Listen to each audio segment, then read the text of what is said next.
Olá! Hoje a nossa análise foca em Ezequiel capítulo 5. E olha, a imagem que abre essa passagem é forte, né? Muito forte. O profeta Ezequiel recebe uma ordem bem específica: usar uma espada afiada como navalha de barbeiro. Isso, para raspar a cabeça e a barba, Completamente. É uma imagem ahn, visceral. com certeza. E essa ação dramática, sim, não é aleatória, né? É o começo de uma performance simbólica cheia de significado. Que representa o que exatamente? Representa o julgamento que está vindo sobre Jerusalém, que, aliás, é descrita aqui como o centro das nações. Certo, centro das nações. E essa performance, como ela continua, depois de raspar tudo, o que ele faz? Então, ele tem que pesar o cabelo e dividir em 3 partes iguais, bem meticuloso. 3 partes. E o que acontece com cada uma? Uma parte, 1/3, ele queima no meio da cidade. A cidade que está sitiada, né? Queimado, ok. E as outras duas? Outro terço, ele golpeia com a espada ao redor da cidade. E o último terço, ele espalha ao vento. Espalha ao vento. Isso soa como dispersão total. Exato. E tem mais. Deus promete que vai perseguir esses fios espalhados ao vento com a espada. É implacável. Nossa. Fogo, espada, vento, com perseguição. Mas espera, tem um detalhe.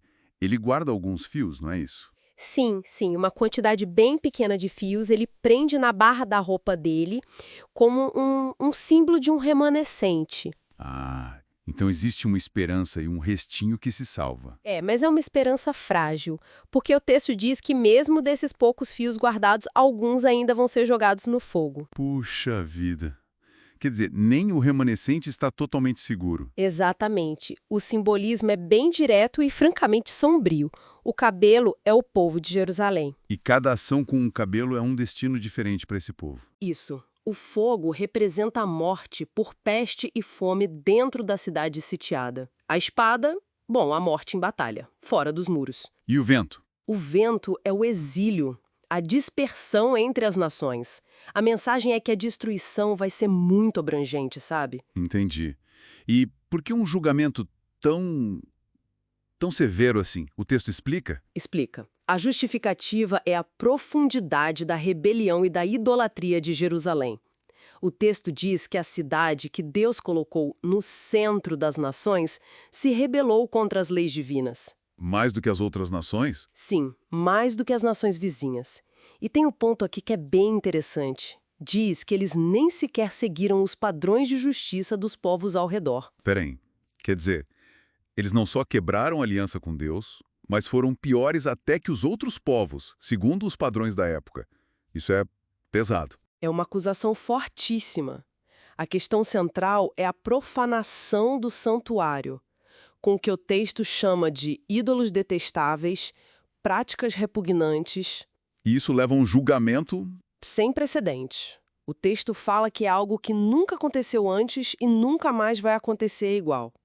É a consequência extrema da quebra da aliança. E as consequências descritas são de fato extremas. Eu li a parte que menciona canibalismo. Pais comendo filhos, filhos comendo pais. Isso é chocante. Sim, o texto não ameniza o horror. Esse detalhe terrível, ele sublinha o colapso total, social e moral que está sendo previsto por causa da fome do cerco. E reforça a ideia da dispersão aos ventos, para os poucos que sobreviverem, né? Exatamente. E mesmo esses dispersos continuam sob a ameaça da espada divina, mesmo no exílio.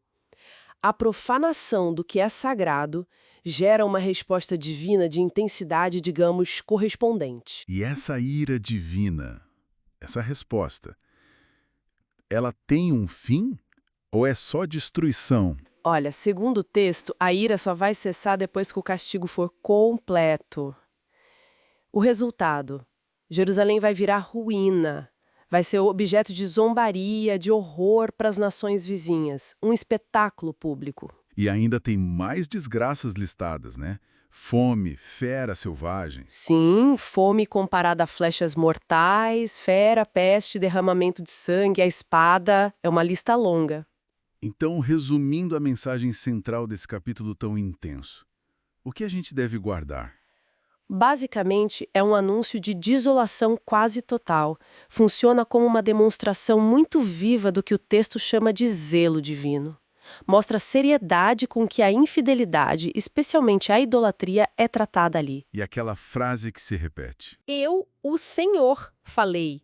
Isso reforça a certeza, a autoridade divina por trás da profecia. Não tem como escapar. E a ação do Ezequiel, essa performance, torna tudo muito mais palpável e impossível de ignorar.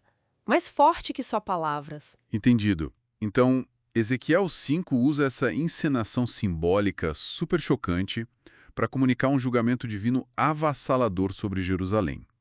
E a justificativa no texto é essa rebelião e idolatria consideradas excepcionalmente graves. Exato. E fica uma coisa para a gente pensar, né? O texto faz questão de dizer que tudo isso vai acontecer à vista das nações.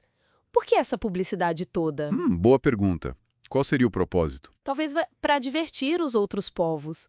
Ou seria mais para mostrar o poder e a justiça de Deus para o mundo todo, mesmo com a aparente derrota do povo dele? Reafirmar a soberania divina. Talvez. Fica aí a reflexão sobre quem mais estava ouvindo essa mensagem, né?